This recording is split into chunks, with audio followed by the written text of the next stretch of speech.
Meta. Além. Noia, mente, metanoia. Além da mente, além do pensamento, mais longe do que estou, muito mais do que sou. Novas ideias, novas convicções. Relevância.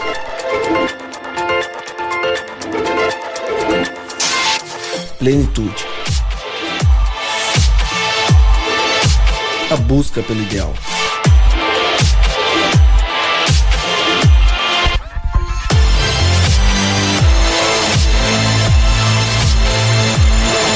Metanoia. Expanda sua mente. Seja muito bem-vindo a mais um episódio do podcast Metanoia. A partir de agora, você está convidado a expandir a sua mente. Meu nome é Lucas Vilches e como eu sempre digo e repito, e você já está cansado de ouvir, estamos juntos nessa caminhada.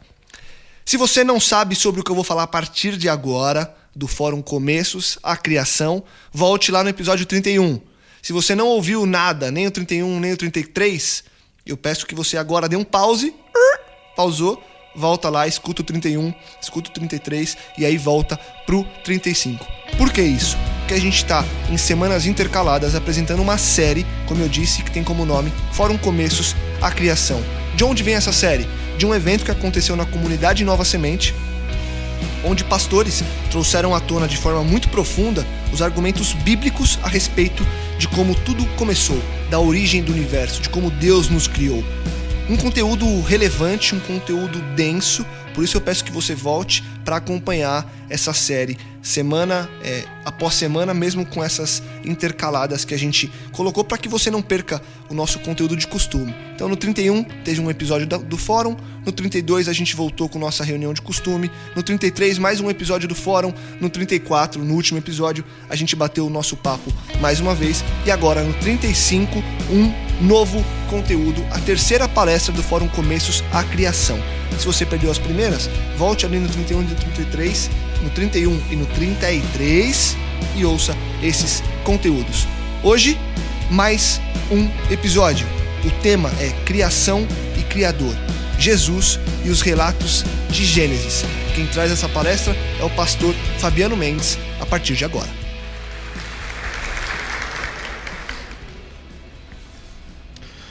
Bom dia.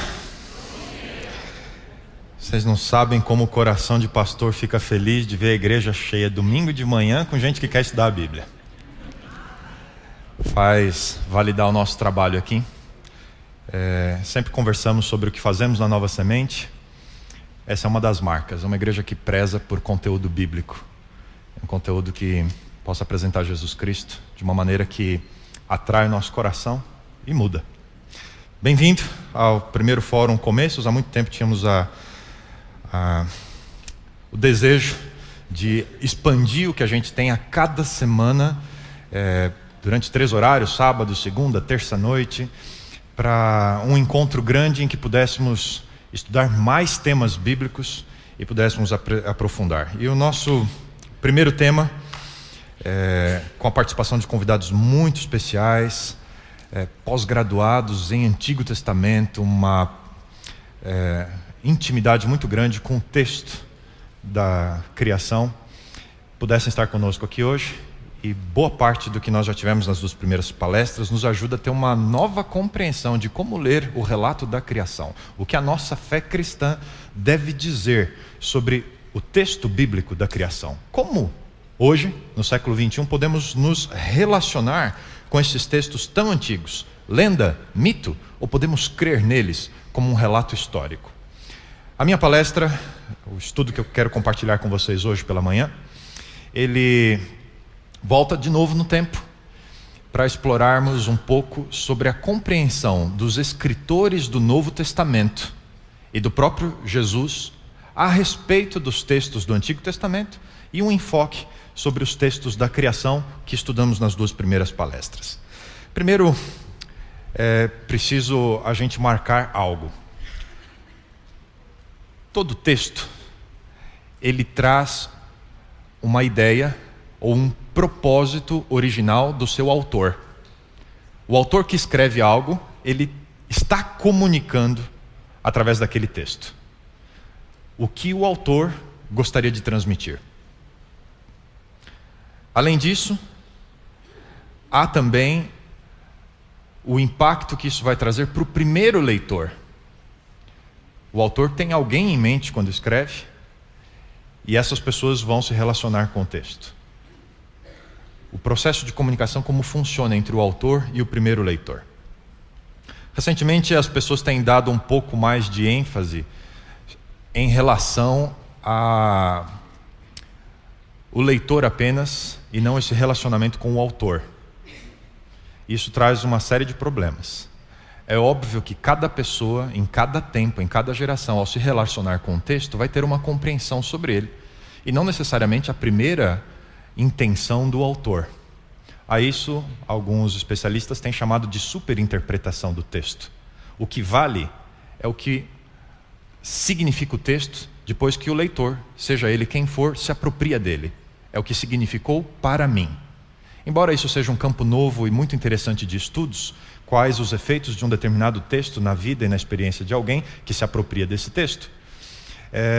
Mas Umberto Eco volta a essa discussão e diz: não podemos ignorar que houve um autor e que escreveu para um primeiro leitor.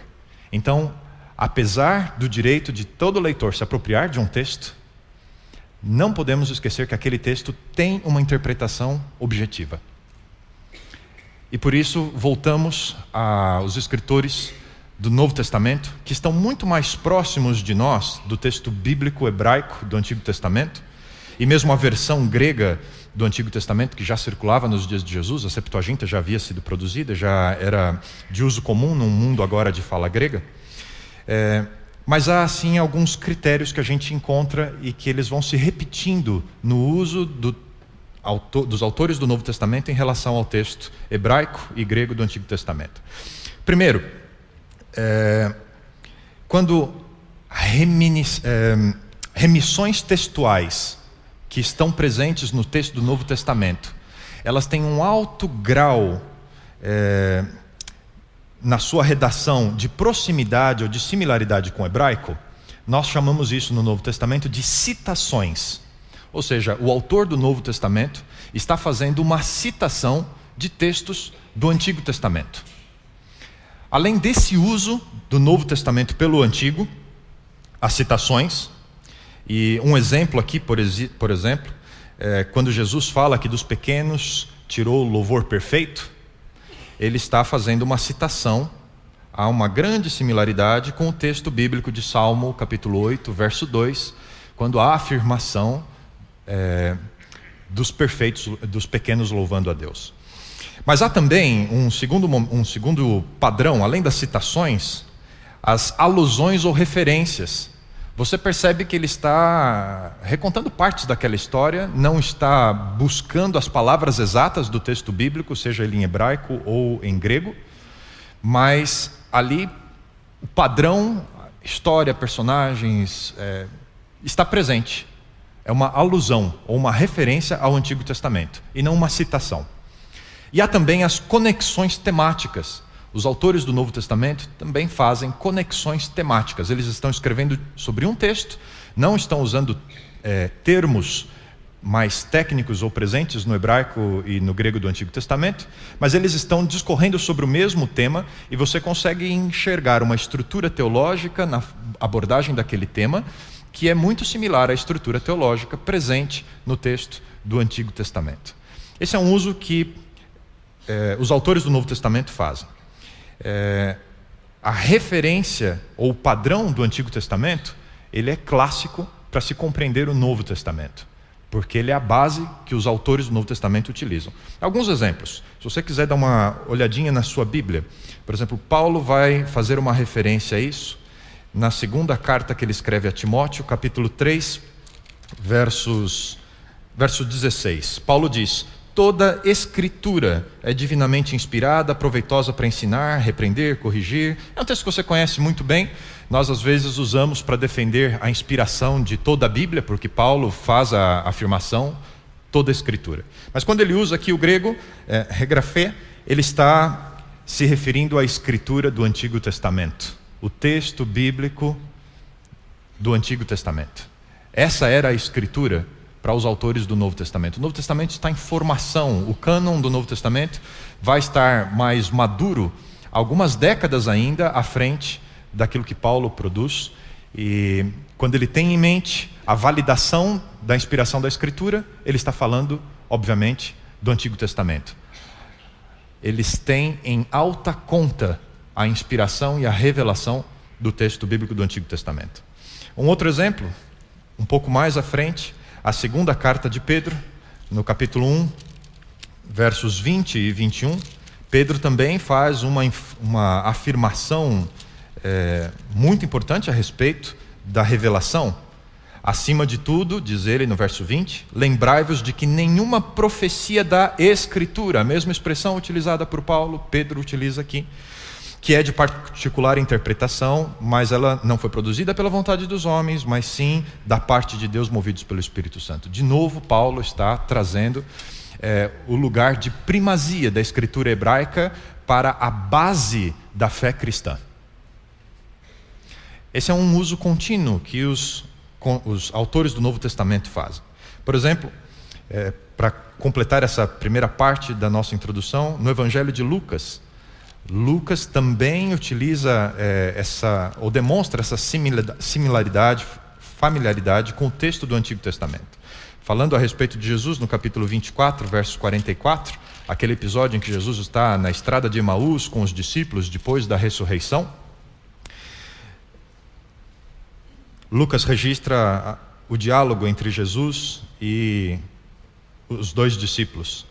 São estas as palavras que vos falei, estando ainda convosco, que era necessário que se cumprisse tudo o que de mim estava escrito, na lei de Moisés, nos profetas e nos salmos.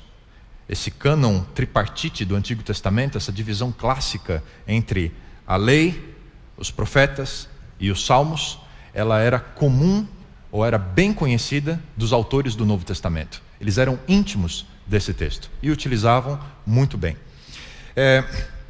Gastar um tempinho agora falando um pouco mais sobre os escritores dos 4 evangelhos e o uso que eles fazem do Antigo Testamento. Tivemos uma visão geral de todos os autores do Novo Testamento, essa forma geral que eles utilizavam, mas algumas curiosidades a vocês. Por exemplo, Mateus. Mateus faz 55 citações diretas do Antigo Testamento. Ele é o autor dos evangelhos que mais usa citações do Antigo Testamento. Essa é uma característica do evangelho de Mateus. Se você for comparar com o uso de citações diretas que os outros 3 autores, Marcos, Lucas e João, fazem juntos do Antigo Testamento, dá um total de 65. Só Mateus tem quase o mesmo número de citações de todos os outros 3 evangelhos juntos. Em alusões, temas que são referências, você percebe que ele está se referindo ao Antigo Testamento, mas não são citações. Mateus usa o dobro de alusões do que os outros 3 evangelistas usam. É o dobro do que Marcos usa, é o dobro do que Lucas usa, é o dobro do que João usa. Mateus, ele explora muito o texto do Antigo Testamento. Apenas Mateus traz a maior quantidade de profecias messiânicas do Antigo Testamento que ele atribui a Jesus Cristo. 12 profecias messiânicas utilizadas por Mateus no Evangelho de João, referindo-se a Jesus. Ele usa frequentemente a fórmula para que se cumprisse a Escritura. E ele traz a citação do Antigo Testamento e aplica a Jesus Cristo. O Evangelho de Marcos, ele tem 69 citações e alusões ao texto do Antigo Testamento. 6 delas estão no prólogo, mais 17 na primeira parte do Evangelho, do capítulo 1 ao capítulo 8, mais 22 no intervalo do capítulo 8 ao capítulo 10, E a última parte, a última divisão do Evangelho de Marcos, do capítulo 11 ao capítulo 16, mais 24 citações e alusões ao texto do Antigo Testamento. Apesar de ser um evangelho mais curto, Marcos, ele também faz um bom uso de citações e alusões ao Antigo Testamento. Ele tem bem distribuída também as citações entre as 3 partes do cânon do Antigo Testamento. Ele usa diversos textos que fazem parte da lei, diversos textos que fazem parte dos profetas e diversos textos que fazem parte da seção dos Salmos da Bíblia hebraica. O seguinte evangelista, Lucas, também tem um uso constante. 33 citações no Evangelho de Lucas sobre o Antigo Testamento. 3 ele usa na sua narrativa geral. As outras 30 citações que ele faz do Antigo Testamento estão presentes nas falas de Jesus aos seus interlocutores. Lucas identifica Jesus se referindo ao Antigo Testamento nos discursos e diálogos que ele registra ou que ele insere no seu relato do Evangelho. E Lucas é o que tem as citações do Antigo Testamento no seu Evangelho mais próximas do texto da Septuaginta. Mateus usa um pouco mais o texto hebraico e Lucas usa um pouco mais o texto grego do Antigo Testamento. Outro detalhe interessante, Lucas busca uma precisão das citações. Um exemplo para vocês. No Evangelho de Lucas, capítulo 20, verso 42, Lucas vai fazer uma citação do Antigo Testamento e ele usa a seguinte forma. O próprio Davi declara no livro dos Salmos. Ele diz quem é o autor bíblico do Antigo Testamento e onde ele está apresentando a declaração que vem a seguir. Se você for contrastar com Marcos, Marcos é um pouco mais generalista na forma como ele usa o texto do Antigo Testamento. Apesar de usar também, Lucas é um pouco mais preciso. Eu acho que a sua dedicação a ser um historiador e a fazer pesquisa, ele busca trazer uma informação um pouco mais clara. Em Marcos capítulo 12, verso 36, Marcos diz, enquanto ensinava no templo, verso 36, o próprio Davi, falando pelo Espírito Santo, declarou. Veja, ele é um pouco mais generalista. Davi, em algum momento, falando pelo Espírito Santo, falou.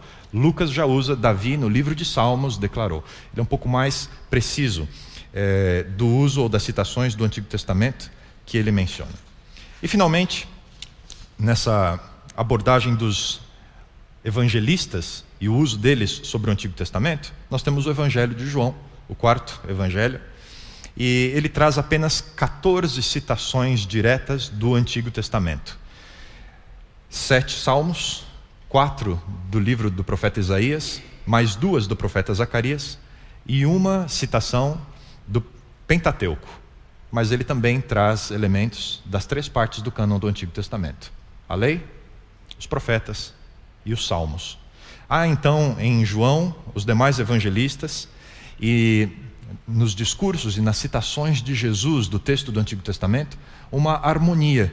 Eles utilizam praticamente toda a estrutura do Antigo Testamento e ao longo de todo o livro e de todas as cenas narradas e descritas, há a presença direta do Antigo Testamento. Portanto, é muito difícil compreender o Novo Testamento sem ter uma boa base de compreensão do Antigo Testamento.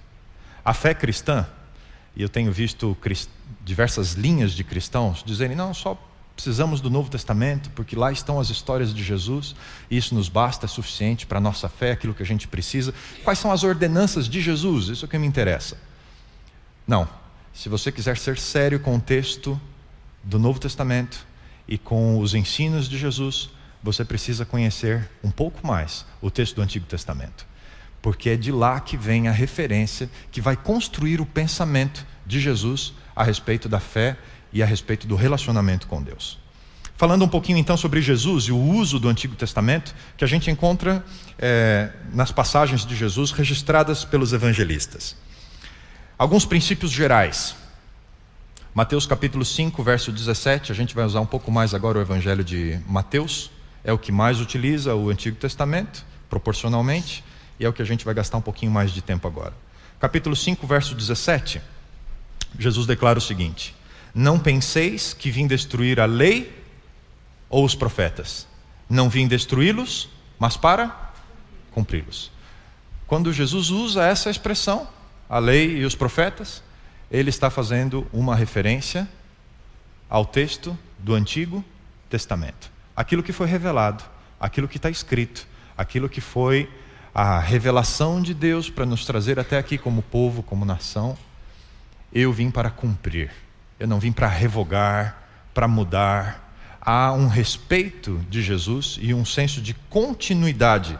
É natural aquilo que Jesus passa a ensinar e o ministério dele que se abre a partir de agora. Esse é o texto clássico. Jesus está começando aqui o Sermão da Montanha, é a declaração do seu reino. Os seus ensinos seguem a partir daqui e Jesus parte de uma declaração. O que eu vou dizer agora está ligado com o que já foi escrito e já foi revelado. Ele não vem para propor uma mudança. Outro texto que é muito interessante, que a gente encontra aqui ainda no capítulo 5, dos versos 21 a 48, é uma seção do Sermão da Montanha chamada das antíteses de Jesus. Ele começa diversas vezes com a seguinte fórmula: ouvistes o que foi dito aos antigos. E ele volta a expressões e a ordenanças e a textos do Antigo Testamento, e ele amplia a ideia por detrás daquele texto, corrige a compreensão daquilo que havia sido revelado, mas ele valida o texto do Antigo Testamento nessa seção do seu Sermão da Montanha, as antíteses. Jesus, então, ele já faz uma abertura de que vou ter que voltar ao Antigo Testamento. Se vocês querem compreender os meus ensinos, vocês precisam entender o que estava revelado. Na progressão ao que encontramos ao longo do Evangelho e do ministério de Jesus Cristo, Jesus ele vai validar eventos históricos do Antigo Testamento. Por exemplo, Mateus capítulo 10, verso 15, o evangelista registra Jesus validando o evento histórico de Sodoma e Gomorra. Assim como Sodoma e Gomorra foram destruídos, ele faz uma referência a um evento do Antigo Testamento e ele o assume como histórico. Gênesis capítulo 19 passa a ser validado por Jesus Cristo, não apenas como uma história de fundo moral, mas como um evento histórico. Mateus capítulo 12, versos 3 a 4, Jesus vai falar sobre usos e costumes no sábado e no templo, e ele vai se lembrar da história de Davi entrando com seus homens no templo, comendo o pão, era um dia de sábado, e como funcionam essas coisas. Ele volta a esse personagem histórico, Davi. Durante muito tempo, questionaram o cristianismo. Não achamos documentos fora do texto bíblico sobre a existência de Davi. Jesus nunca teve dúvidas da existência histórica de Davi. Ele usa e faz uma referência a Davi aqui em Mateus capítulo 12. Outro personagem bíblico que Jesus assume como um evento histórico, Mateus capítulo 12, versos 39 a 41, Jesus fala sobre Jonas. E os líderes religiosos que queriam um sinal da parte de Jesus, e Jesus volta a essa questão falando sobre o sinal de Jonas. E ele lembra dos detalhes da história de Jonas, os 3 dias que Jonas passou no ventre do peixe. Jesus assume mais uma vez, ou valida o texto do Antigo Testamento, com essa menção em Mateus capítulo 12. Ainda no mesmo capítulo, só que agora o verso 42, Jesus emenda com a visita que a rainha de Sabá fez a Salomão. E aqui então o capítulo 10 de 1 Reis é validado por Jesus como um evento histórico e real. Há então uma consistência do uso do Antigo Testamento por Jesus. E finalmente, no sermão profético de Jesus, Mateus capítulo 24, versos 37 a 39, Jesus volta a Gênesis e ele vai validar o texto de Gênesis capítulo 6, quando ele menciona Noé, e não apenas Noé, mas também o dilúvio e os antediluvianos. Além dos eventos históricos, nós encontramos Jesus fazendo referências aos mandamentos do Antigo Testamento. Mateus capítulo 15, verso 4, Jesus está numa discussão a respeito de mandamentos e de tradição com os fariseus, e Jesus faz uma referência ao 5º mandamento: honrar teu pai e tua mãe. Um pouco mais à frente, agora no capítulo 19 de Mateus, versos 18 em diante, Jesus está ali naquele diálogo com o jovem rico, e Jesus mais uma vez faz referências a mandamentos do Antigo Testamento. Na resposta ao jovem rico, Jesus menciona o mandamento número 5, o 6º mandamento, o 7º mandamento, o 8º mandamento, o 10º mandamento, o 9º mandamento. Há uma sequência que Jesus mais uma vez busca lá no Antigo Testamento e apresenta à sua audiência, aos seus interlocutores. E não fosse isso, também em Mateus capítulo 22, quando Jesus é questionado sobre o maior dos mandamentos, mais uma vez Jesus volta ao Antigo Testamento, aquilo que já havia sido revelado, que já estava escrito. E numa referência a Deuteronômio, capítulo 6, verso 5, ele diz, o primeiro mandamento: amarás o Senhor teu Deus, toda a tua força, todo o teu entendimento, todo o teu coração. E numa referência a Levítico, capítulo 19, verso 18, Jesus de novo traz mais uma informação: e amarás também o teu próximo como a ti mesmo. Também nessa sessão, o relacionamento de Jesus com os mandamentos do Antigo Testamento, Jesus é consistente. Há ainda aqui os relatos a respeito do sábado, mas nós vamos ver um pouquinho mais à frente, porque estão diretamente ligados à questão da criação. Um outro episódio, o deserto da tentação. Esse é um texto clássico também. Você provavelmente se lembraria dele ao pensar em citações que Jesus fez do Antigo Testamento. Para cada uma das propostas feitas por Satanás no deserto da tentação, Jesus respondeu com a fórmula: está escrito. Deuteronômio 8, verso 3, nem só de pão viverá o homem. Está escrito. Deuteronômio capítulo 6, verso 16, não tentarás o Senhor teu Deus. Está escrito. Deuteronômio capítulo 6, verso 13, só ao Senhor teu Deus adorarás. Jesus era constante e sólido no uso do Antigo Testamento. Como um garoto judaico que cresceu com exposição e familiaridade ao texto do Antigo Testamento, Jesus se apropriou da revelação de Deus e usou-a constantemente ao longo do seu ministério. Um outro item do uso de Jesus do Antigo Testamento, antes de irmos para a parte central e mais importante da nossa reflexão aqui, que é o relacionamento entre a criação e o Criador. O último item é profecias apocalípticas. Jesus também fez uso das profecias de Daniel no Antigo Testamento e as trouxe para o seu ministério, para os seus ensinos. Uma delas nós encontramos em Mateus capítulo 24, verso 15, quando ele faz menção a um conceito profético de Daniel capítulo 9, verso 27, a desolação da abominação. Jesus está fazendo uma referência, falando da destruição de Jerusalém e o desenrolar do grande conflito e a volta de Jesus. Jesus faz uma menção a essa profecia que ainda está no transcurso da sua história e o seu cumprimento ainda está para chegar.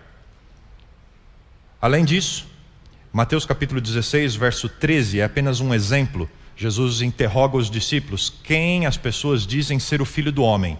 Essa expressão, Filho do Homem, Jesus a usa constantemente nos evangelhos para si mesmo. Jesus é o Filho do Homem. Muitas vezes ele é identificado como Filho de Deus, mas Jesus aparentemente tem uma preferência pela expressão Filho do Homem. Essa é uma expressão profética, apocalíptica do livro de Daniel, capítulo 7, verso 13. Quando o juízo se assenta, os livros são abertos, inicia o juízo, e então ele tem a visão. Como Filho do Homem, vem. Ele é o cumprimento da profecia de Daniel, capítulo 7, verso 13, se identifica com as profecias apocalípticas presentes no texto do Antigo Testamento. Interessante, né? São apocalípticas, mas são do Antigo Testamento. Jesus tem também um relacionamento com essa parte do texto bíblico. Mas e a criação? Gastamos algum tempo aqui compreendendo um pouco melhor os dois relatos da criação que temos em Gênesis, Gênesis capítulo 1, Gênesis capítulo 2. Mas nós encontramos também Jesus fazendo referências aos relatos da criação. Não a cada dia, não a cada elemento. A gente precisaria fazer um esforço muito grande no texto bíblico para linkar todas as falas de Jesus com cada dia da criação ou cada elemento criado. Por exemplo, Alguns ficariam com vontade de dizer que em Mateus capítulo 6, quando Jesus fala dos lírios do campo, ele está afirmando a criação. Indiretamente está se referindo ao Criador e à criação. Mas há outros textos que são um pouco mais fortes em relação ao uso que Jesus fez dos textos e dos relatos da criação. O primeiro deles que eu queria compartilhar com vocês está em Mateus capítulo 19, versos 4, 5 e 6.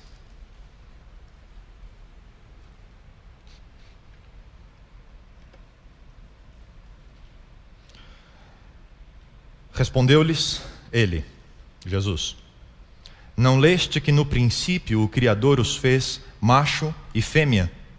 E disse: portanto deixará o homem pai e mãe, se unirá à sua mulher, e serão os dois uma só carne. Assim já não são mais dois, mas uma só carne. Portanto, o que Deus ajuntou, não o separe o homem. Nesse trecho, Jesus usa parte do relato da criação que está em Gênesis 1, parte do relato da criação que está em Gênesis capítulo 2. Na primeira parte da sua declaração, ele volta a Gênesis capítulo 1, verso 27, quando ele fala do ser humano sendo criado à imagem e semelhança de Deus, macho e fêmea. Na segunda parte da sua declaração, ele volta a Gênesis capítulo 2, no encontro de Adão com a mulher que foi trazida a ele por Deus. No texto de Gênesis, a referência é a Adão, como estudamos aqui, e aqui aparentemente é uma referência a Deus tendo dito. Mas Jesus valida esses dois textos do relato. O que Jesus está fazendo aqui? Como os judeus, ele também cria na historicidade do relato da criação. Não questiona a possibilidade de apenas um primeiro casal, como sendo típicos ou símbolos do desenvolvimento ou do surgimento da humanidade. Ele crê num casal literal, homem e mulher, criados por Deus. Essa referência à criação a partir do homem, da mulher e do casamento, ela é considerada em teologia ordenança da criação. Jesus está validando o casamento bíblico como ele aparece no livro de Gênesis, como ele aparece no ideal de Deus no Éden para o ser humano. As ordenanças da criação, encontramos duas, essa a respeito do casamento e a próxima que vamos falar aqui a respeito do sábado. As ordenanças da criação, elas se referem a Jesus na abertura e na inauguração do seu reino. Olhando para o Éden antes da queda e dizendo: como foi, deverá ser. Como foi idealizado, deverá ser a partir do meu reino. Estou vindo restaurar aquilo que se perdeu.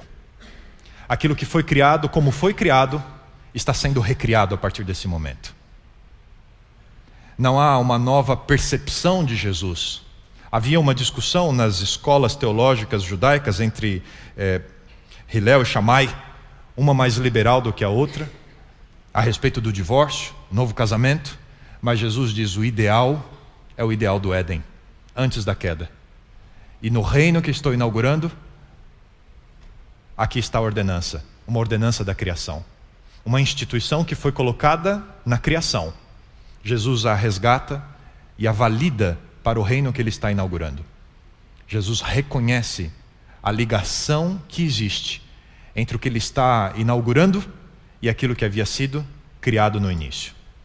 Segunda ordenança da criação, além do casamento, que encontramos em Mateus 19, nós encontramos o relacionamento de Jesus com o sábado. O Evangelho de Mateus traz algumas dessas afirmações, como Mateus capítulo 12, versos 11 e 12, mas eu queria compartilhar com vocês o relato da perspectiva de Lucas. Lucas condensa as ordenanças da criação a respeito do sábado, no capítulo 5 e 6 do seu Evangelho. A partir do verso 33 de Lucas 5, nós encontramos uma pequena seção no Evangelho de Lucas, que vai de 5:33 até o capítulo 6, verso 11. E o tema dessa sessão é a libertação das tradições culticas. Jesus está corrigindo a compreensão e a prática de algumas ordenanças que já estavam presentes no texto do Antigo Testamento e na prática religiosa de seus dias. A primeira parte, do capítulo 5, verso 33 até o final, verso 39, Jesus está falando sobre o jejum. Mas a partir do capítulo 6, verso 1 e até o capítulo 6, verso 11, Jesus entra com 2 relatos a respeito do sábado. A origem do sábado está em Gênesis.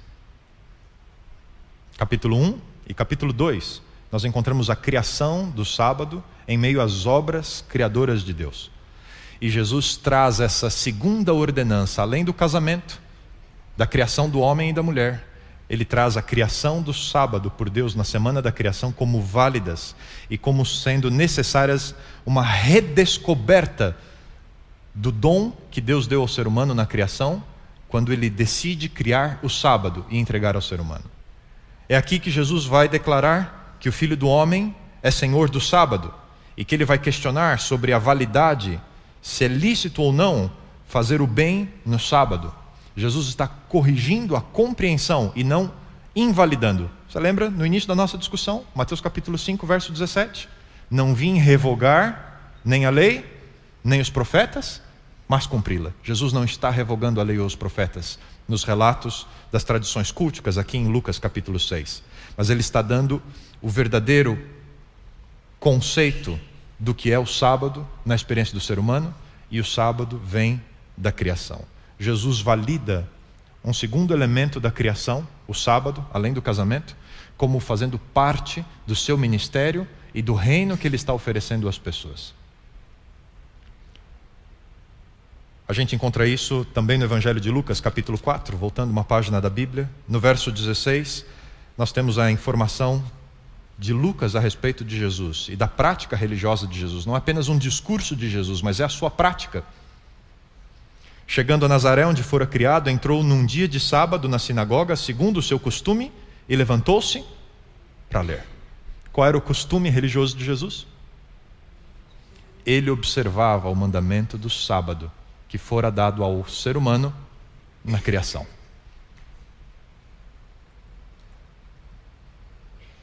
Quando nós olhamos o relacionamento de Jesus com esses 2 aspectos da criação, são os mais diretos, claros, objetivos: a criação do homem e da mulher e o casamento, a instituição do casamento, e a criação e instituição do sábado para o relacionamento entre o homem e Deus. Jesus está com as ordenanças da criação, trazendo para dentro do seu reino, validando no seu reino aquilo que havia sido planejado e idealizado por Deus lá no Éden. O propósito nosso em refletir sobre o texto bíblico juntos aqui essa manhã. Se somos cristãos, e o cristianismo é uma religião revelada, vem a partir de um texto sagrado, nós precisamos dominar o texto. Propositadamente não trouxemos para esse encontro cientistas e ciência. Esse é o nosso próximo encontro.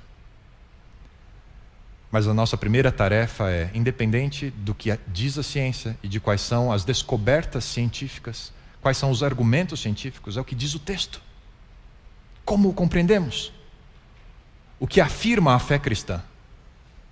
E o que nós podemos ver da experiência do Cristo, a razão do cristianismo, é que ele valida a historicidade do texto bíblico da criação.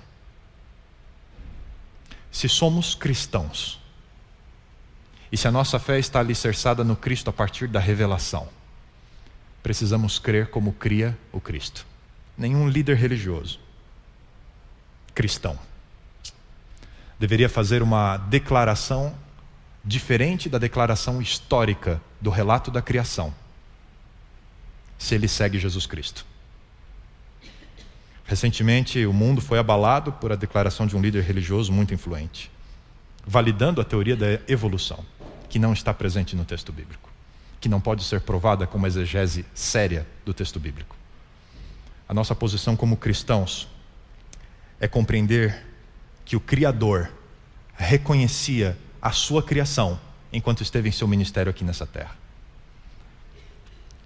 2 últimos textos para concluirmos a nossa reflexão sobre a criação e o Criador. Evangelho de João, capítulo 1.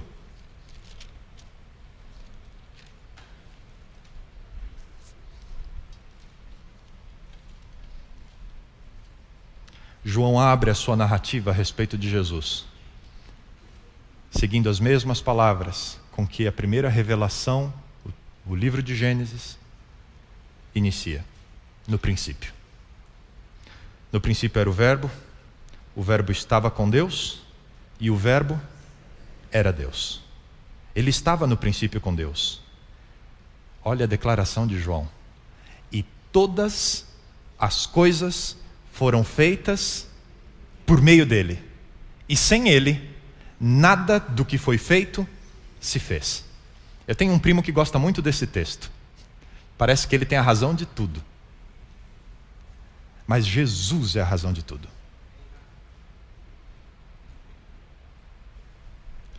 E esse texto não vem do acaso. João não inventa esse texto. É uma citação. Ele está trazendo um tema teológico e uma afirmação que o Antigo Testamento faz. Jesus diz que, João afirma que por meio de Jesus, por meio dele, ele é um agente, é um intermediário. Ele está citando Salmo, capítulo 33, verso 6. E esse é o nosso último texto dessa manhã. No Salmo, capítulo 33, Salmo 33, verso 6. Pela palavra do Senhor. O verbo é a palavra. Pelo verbo do Senhor foram feitos os céus, e todo o exército deles pelo sopro da sua boca. Os autores do Novo Testamento, os discípulos de Jesus, aqueles que conviveram com ele, reconheceram nele o agente da criação, o princípio de vida que trouxe tudo que conhecemos à existência. E na convivência com ele, perceberam que o Criador reconhecia a sua criação. E o que era, estava se fazendo novo. É o presente do Criador para nós novamente. A minha e a sua restauração à criação original. Se o Criador nos reconhece como seus filhos, obra de suas mãos, nós podemos descansar em paz. A nossa fé pode nos levar à frente. Houve uma criação, o Criador a reconhece. Sou parte dessa criação, sou reconhecido por Ele. Deus fortaleça a sua fé e o ajude a tirar dos relatos da criação o motivo e a razão para esperar o Criador refazer toda a sua obra em sua plenitude. Deus abençoe você. As semanas vão passando e cada vez mais metanoia a gente tem, com certeza absoluta. É assim, é muita coisa para a gente entender. A Bíblia, ela tem a sua complexidade, mas quando a gente mergulha para estudar, Deus mostra pra gente o que deve ser revelado. Se sobrou alguma dúvida, se você tem alguma pergunta, mande seu e-mail, podcastmetanoia@gmail.com. Lembrando você que o próximo conteúdo do Fórum Começos à Criação vem no Metanoia 37. Na próxima semana, no próximo Metanoia, a gente volta com o nosso bate-papo de costume com ele, Rodrigo Maciel, e todos os nossos convidados. Lembrando você que toda terça-feira às 8 da noite um novo episódio é lançado. E não se esqueça que você pode acessar todos os nossos conteúdos direto no nosso site, portalmetanoia.com. Mais uma vez, eu digo pra você, compartilhe, divulgue e ajude que mais pessoas possam expandir a mente. Semana que vem, tem muito mais. Metanoia, expanda a sua mente.